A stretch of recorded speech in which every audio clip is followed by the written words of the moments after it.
వెంటనే ఈనాడు జిల్లా రిపోర్ట్ పడుతుంది నాగండ్రకి వెళ్ళా ఆడ వెళ్ళా ఇంతకుండా మొదలు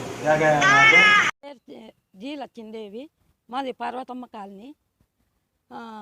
వైఎస్ఆర్ పార్టీ వాళ్ళు ఎమ్మెల్యే అక్కడ వార్డు కౌన్సిలరు అందరూ అక్కడి నుంచి మా ఏరియాకి ప్రసారానికి వచ్చినారు. లేవనిలే మేము 3 ఇండ్లకి నీళ్ళు కుళాయిలు లేవు. మేము సంవత్సరం అవుతా అంది మున్సిపల్ ఆఫీస్ చుట్టూ వార్డు కౌన్సిలర్ చుట్టూ తిరగబట్టి వేపిస్తానంటాడు, వేయలేదని మేము అడుగుతున్నాము.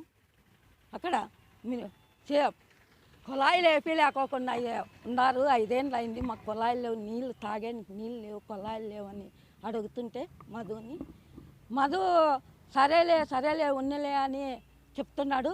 ఎమ్మెల్యే వచ్చి దాంతో ఏమిరా అంటే ఏమనే మాట, దాంతో ఏమిరా అంటే పెండ్లామా చుట్టం రాలా అని నేను అడిగినా. ఏం కావాలా అది ఎమ్మెల్యే మాట్లాడే మాట, దాని గురించి నేను కూడా తిట్టినా. ఎమ్మెల్యే మాట ఎట్లా మాట్లాడాలా ఎట్లా అని మాకన్నా ఎక్కడ తిరిగిండము. అప్ప ఎమ్మెల్యే అయ్యి ఎంపీగా అయ్యి అప్ప మాట ఎట్లా మాట్లాడాలా ఎట్లా లేదనేది తెలుదా అతనికి. అందు గురించి ఆ మాట మాట్లాడినాడని నాకు కోపం వచ్చి నేను కూడా తిట్టినని లేదని లేదు, నేను కూడా తిట్టిన తర్వాత మళ్ళా పొయ్యి వాళ్ళు అప్ప పోయినాక అందరూ నూక్కొని పోయినాక జనం అంతా నన్ను కొట్టి చేసి మళ్ళీ నూక్కొని పోయినాక కూడా నేను మళ్ళీ మా సెక్రటరీ ఇంట్లోకి పోయి ఆడ కూర్చోంటే మళ్ళీ అక్కడి నుంచి వెనక నుంచి వచ్చి మగోళ్ళు 2 మగోళ్ళు 6 మంది ఆడోళ్ళు నన్ను ఇంట్లో సీసీ కెమెరాలు కూడా ఉన్నాయి, కాలు తింటే అవి కూడా మీరు చెక్ చేసుకోండి, నన్ను ఎట్లా చెక్కితే అట్లా కొట్టి గాజులు అన్నీ వాళ్ళు కొట్టినారు. జాకెట్ కూడా చినిపోయింటే ఇడిసేసి వచ్చినాను స్టేషన్ కాటికి రాకూడదని. అందు గురించి ఎట్లా చెక్కితే అట్లా కొట్టినారు. నాకు చెవుల్లో కూడా ఇప్పుడు ఏం వినిపించడం లేదు, వాళ్ళ చెవులకు కొట్టినారు, ఏం వినిపించడం లేదు, చెవులకు కట్టినారు. అందు గురించే వాళ్ళు కొట్టిన వాళ్ళు ఎవరో వచ్చి స్టేషన్ కాటికి సమాధానం చెప్పేదాకా కూడా మేము ఇడిచిపెట్టాం. అందు గురించి వాళ్ళది ఇంత దౌర్జన్యమా, ఇంటికి దూరి కొట్టే దౌర్జన్యమా వాళ్ళది. అడగకూడదా సమస్యలు ఏంటివిను, మా నీళ్ళు లేవు ఏంటివి లేవని. ఎమ్మెల్యే అయినాక ఎవరైనా తాగే నీళ్ళు కానీ ఏంటన్నా కాలనీల సమస్యలు అడుగుతాము, అడిగితే ఇంటికి దూరి కొడతారా వాళ్ళంత దౌర్జన్యమా. ఒక ఎమ్మెల్యే ఒక కార్పొరేటర్ కళ్ళు మూసుకొని ఉండారా అని అడుగుతున్నాను నేను. ఏం కళ్ళు మూసుకొని ఉండారు, ఆడ మంచిని కొడతా అంటే కళ్ళు మూసుకున్నారా కార్పొరేటర్ ఎమ్మెల్యే అని అడుగుతున్నాను. అందుకు నాకు సమాధానం చెప్పాలా, ఇంటికి దూరి కొట్టిన దానికి సమాధానం చెప్పాలా. ఇంట్లోకి వచ్చినారు అందరూ వచ్చిన తర్వాత తిరిగి వచ్చినాము. మొన్న నేను అందరూ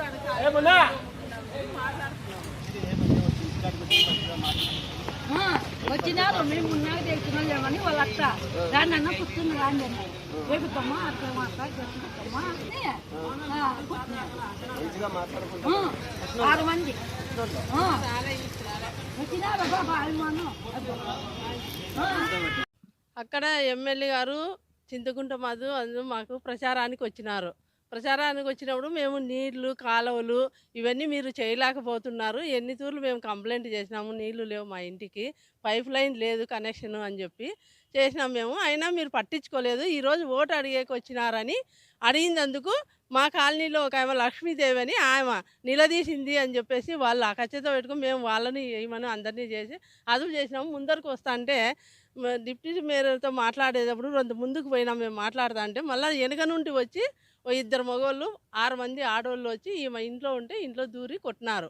అది మంచి పద్ధతి కాదు. ఎందుకు ఎమ్మెల్యే వచ్చినా ఎవరు వచ్చినా ముఖ్యమంత్రి వచ్చినా మా ఉండే సమస్యలు మేము ఎవరైనా అడుగుతాము, హక్కు ఉంది, అది అడిగే హక్కు ఉంది కాబట్టి అడుగుతాము.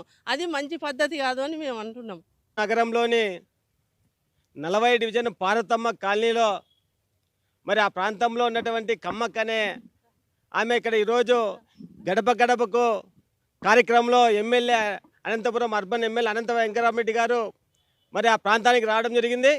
మరి గతంలోనే ఆ ప్రాంతానికి సంబంధించి పార్తమ్మ కాలనీ పట్టాల విషయం, అదేవిధంగా రోడ్లు కాలువలు మంచినీటి సమస్యను పరిష్కరించాలని చెప్పేసి మరి కమ్యూనిస్ట్ పార్టీగా మరి ఎమ్మెల్యే గారిని అక్కడ నిలదీసి మెమరాండం ఇవ్వడం జరిగింది. మరి మెమరాండం ఇచ్చి దాదాపు ఒకటిన్నర సంవత్సర కాలం అవుతుంది. మరి అదేవిధంగా ఒక సంవత్సర క్రితము 10వ డివిజన్లోని అనేక సమస్యలపైన, అక్కడ ఉన్నటువంటి తాగునీరు సమస్యలపైన, రోడ్లో కాలువలపైన, 10వ డివిజన్ తాడేదు బస్ స్టాండ్లో ట్యాంకు కూలిపోయిన దానిపైన, అదేవిధంగా ఏపీ ఎండిబి పైప్ లైన్ దాదాపు 50 డివిజన్లకు గాను 32 డివిజన్లకు వస్తున్నాయి. 18 డివిజన్లు మరి రోజు తాగునీరు రావలేదని చెప్పేసి ఇదే ఎమ్మెల్యే గారిని అడగడం జరిగింది. మరి ఈరోజు 40 డివిజన్ల పార్థమ్మ కాలనీకి వచ్చిన సందర్భంలో కమ్మక్కని ఆమె, గతంలో వచ్చారు మీరు, ఈ పొద్దు మీకు తాగునీరు, మాకు ఆపొద్దు నుంచి తాగునీళ్ళు, కాలువలు, మరి కాలనీ సమస్యలు అడిగిన దానికి ఈరోజు ఎమ్మెల్యే గారు, అనంతపురం ఎమ్మెల్యే గారు మరి వారి మనుషులతో ఒక మహిళని 55 ఏళ్ళు 60 ఏళ్ళు ఆమెని కొట్టిస్తున్నారంటే మరి ఎంత దుర్మార్గమైన చర్య ఇది. ఎమ్మెల్యే ఒక ఫ్యాక్సిస్ట్గా తయారయ్యే పద్ధతిలో ఈరోజు అనంతపురంలో కొనసాగుతూ ఉందనంటే మరి ప్రజలు దీన్ని గమనించాలి. ఇటువంటి వారమను ఓట్లు వేసి ఎన్నుకునేది వెంటనే బేషరత్తుగా ఎమ్మెల్యే గారు క్షమాపణ చెప్పాలి. దాడి చేసిన వారిపైన చట్టరీత్యా చర్యలు తీసుకోవాలి, వారి మీద కేసులు కట్టాలి. లేకపోతే మరి ఎమ్మెల్యే గారు ఇంటిని ముట్టడిస్తామని చెప్పేసి ఈ సందర్భంగా తెలియజేస్తున్నాం.